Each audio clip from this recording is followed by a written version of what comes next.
સમી તાલુકાના વરણા ગામ ખાતે આઈ સોનલ ધામ ખાતે સોનલ વિદ્યાલય બીજના દિવસે મોગલધામ વારણા ખાતે ભવ્ય સંતવાણીનું આયોજન કરવામાં આવ્યું, જેમાં મોટી સંખ્યામાં ભાવિ ભક્તો ભક્તિમય બન્યા હતા. પાટણ જિલ્લાના સમી તાલુકાના વરણા ધામ ખાતે આવેલ ઐતિહાસિક અને પૌરાણિક ધામ આઈ શ્રી સોનલબાઈ માની આરતીથી ભવ્ય કાર્યક્રમ ખુલ્લો મૂકવામાં આવ્યો.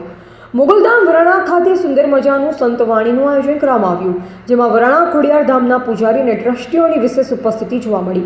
આ આયોજનમાં ગુજરાતના નામાંકિત કલાકાર અને ગામના સરપંચ પ્રભુભાઈ ઠાકોર સાથે ગ્રામજનો અને ક્ષત્રિય ઠાકોર સેનાના કાર્યકર્તાઓ બહોળી સંખ્યામાં હાજરી જોવા મળી. તમામ ગ્રામજનોમાં ખૂબ જ ઉત્સાહ જોવા મળ્યો. આ સમગ્ર પ્રોગ્રામનું સંચાલન વરાણાના કવિરાજ લાલુદાન એસ ગઢવી દ્વારા કરવામાં આવ્યું. કલાકાર લાલુદાન એસ ગઢવી, નાગરદાન ગઢવી અને કાજલબેન સાધુ, રાજલ ઠાકોર, હરશ્રીબા એલ ગઢવી, ગૌતમદાન ગઢવી તેમજ રેવાભાઈ ભરવાડના સ્વર ગુંજી ઉઠ્યા હતા. ચારણ સમાજ દ્વારા સરસ મજાનું ભવ્ય કાર્યક્રમનું આયોજન કરવામાં આવ્યું. આ કાર્યક્રમની અંદર ભરતદાન ગાંગડા અને દિલુબા ફૂંડલા અને 18 વર્ણના આ કાર્યક્રમમાં ખૂબ જ જહેમત ઉઠાવી કાર્યક્રમ સફળ બનાવ્યો, જેમાં મોટી સંખ્યામાં લોકો સંતવાણીના કાર્યક્રમમાં ઉપસ્થિત રહી ભક્તિમય બન્યા અને સમગ્ર વરણા ગામની અંદર ભક્તિમય વાતાવરણ સર્જાયું હતું.